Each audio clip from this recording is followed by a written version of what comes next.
ഹരി ഓം. കൽക്കരിവുകളായിരിക്കുന്ന എല്ലാ നാരായണന്മാർക്ക് ശീലായപ്പൻ്റെ പ്രണാമം.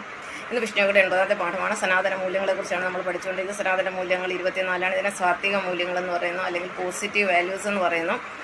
ഇതിൽ നമ്മൾ 9ാമത്തെ മൂല്യമായ ധർമ്മത്തെക്കുറിച്ചാണ് പഠിച്ചുകൊണ്ടിരുന്നത്.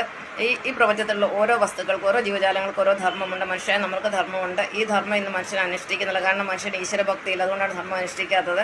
അതുകാരണം മനുഷ്യൻ്റെ ജീവിതത്തിൽ പല പല പ്രശ്നങ്ങൾ വന്നു ചേരുന്നു. ആൾക്കാർക്ക് മനസ്സമാധാനമില്ല.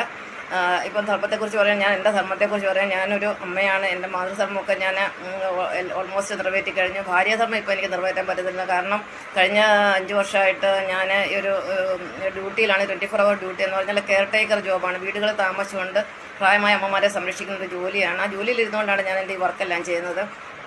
അതുപോലെ ഞാൻ 26 വർഷം ടീച്ചറായിട്ട് ജോലി ചെയ്ത് 1993 തൊട്ട് 2019 വരെ. അപ്പോൾ ഞാൻ ടീച്ചറിൻ്റെ അല്ലെങ്കിൽ ഒരു അധ്യാപികയുടെ ധർമ്മം ഞാൻ നിറവേറ്റി. ഇപ്പോഴെനിക്ക് കെയർടേക്കറിൻ്റെ ധർമ്മമാണ് ചെയ്യാനുള്ളത്. അപ്പോൾ ഇങ്ങനെ എല്ലാവർക്കും അവരുടേതായിട്ട് ധർമ്മങ്ങളും കർമ്മങ്ങളും ഉണ്ട്. അടുത്ത ധ്യാനത്തെക്കുറിച്ചാണ്. ധ്യാനം എന്ന് പറയുന്ന ഈശ്വരചിന്തയാണ്. എപ്പോഴും നമ്മൾ മനസ്സിൽ ഈശ്വരനെ കൊണ്ടു നടക്കുകയും നമ്മുടെ കർമ്മങ്ങൾ അതിൻ്റെ കൂടെ ചെയ്യുന്നത്, അത് തന്നെയാണ് ധ്യാനം. അല്ലാതെ എവിടെയെങ്കിലും കുത്തിയിരുന്ന് സമയം കളഞ്ഞ് ധ്യാനിക്കുന്നതിലൊന്നും വലിയ കാര്യമല്ല. നമ്മുടെ മനസ്സ് പവിത്രമാണോ അതിനാണ് ധ്യാനം. അതിന് ജപമാണ് ഏറ്റവും നല്ലത്. എപ്പോഴും ഭഗവാന്റെ നാമം മനസ്സിൽ ഉച്ചരിക്കുക. ഞാൻ എപ്പോഴും ഉച്ചരിക്കാറില്ല ഹരി ഓം അല്ലെങ്കിൽ ഓം നമോ നാരായണ എന്നാണ്. അതുപോലെ നമുക്ക് വേണ്ടുന്ന അടുത്തൊരു ഗുണമാണ് കൃത്യനിഷ്ഠ എന്ന് പറഞ്ഞാൽ punctuality is the key to success. എല്ലാ കാര്യം വിജയിക്കണം, നമുക്ക് പങ്ക്ച്വാലിറ്റി ഉണ്ടായിരിക്കണം. ഇപ്പോൾ കൃത്യനിഷ്ഠ. ഹരി ഓം. കൽക്കരിവുകളായിരിക്കുന്ന എല്ലാ നാരായണന്മാർക്കും ശീലായപ്പൻ്റെ പ്രണാമം. ഇന്ന് വിഷ്ണുവിടെ 81ാമത്തെ പാഠമാണ്. കഴിഞ്ഞ ക്ലാസ്സിൽ നമ്മൾ കൃത്യനിഷ്ഠയെക്കുറിച്ചാണ് പഠിച്ചുകൊണ്ടിരുന്നത്. കൃത്യനിഷ്ഠ നമ്മുടെ ജീവിതത്തിൽ വളരെ അത്യാവശ്യമാണ്. എല്ലാ കർമ്മങ്ങളും എല്ലാ ധർമ്മങ്ങളും കൃത്യസമയത്ത് തന്നെ ചെയ്യുക. കൃത്യസമയത്ത് എഴുന്നേൽക്കുക, കൃത്യസമയത്ത് പ്രാർത്ഥിക്കുക, കൃത്യസമയത്ത് ഭക്ഷണം കഴിക്കുക. അതുപോലെ എല്ലാ കർമ്മങ്ങളും കൃത്യസമയത്ത് ചെയ്യുന്നതിലൂടെ നമുക്ക് വിജയം കൈവരിക്കാവുന്നതാണ്. അതുകൊണ്ടാണ് പറയുന്നത് punctuality is the key to success. അടുത്തത് വിനയമാണ്. അഹങ്കാരത്തിൻ്റെ എതിർപദമാണ് വിനയം. നമ്മുടെ ഉള്ളിൽ എപ്പോഴും വിനയം ഉണ്ടായിരിക്കണം.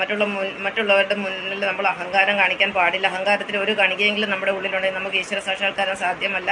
താണനിലത്തെ നീരോടുകളും മറ്റുള്ളവരുടെ മുമ്പിൽ നമ്മൾ അല്പം കുനിഞ്ഞു കൊടുക്കുന്നുണ്ട്. നമ്മൾ വലിയവരാകുകയുള്ളല്ല, നമ്മൾ ഒരിക്കലും ചെറുതാവുന്നില്ല.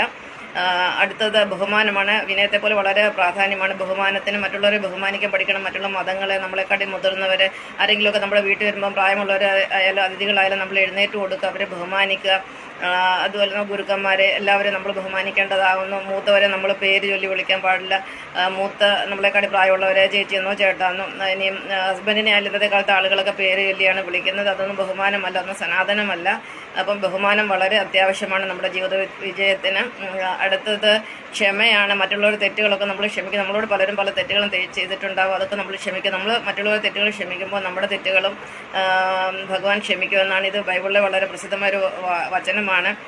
അത് വളരെ കൃത്യമാണ്. പിന്നെ അടുത്തത് സഹനമാണ്. നമ്മുടെ ജീവിതത്തിൽ ഒരുപാട് പ്രശ്നങ്ങളും വേദനകളും കഷ്ടപ്പാടുകളും ഒക്കെ ഉണ്ട്. അതെല്ലാവരോടും